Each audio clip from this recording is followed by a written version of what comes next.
जगातील सर्वात सक्षम देश म्हणून भारताला पुढे नेण्यासाठी सर्वांनी एकत्रित प्रयत्न करणे गरजेचे आहे।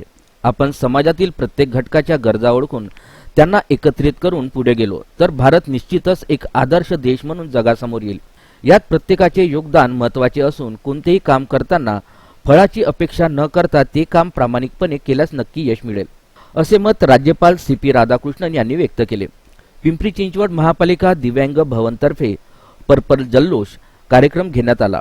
कार्यक्रमाचा समारोप राज्यपाल CP राधाकृष्णन यांच्या उपस्थितीत झाला, त्यावेळी ते बोलत होते।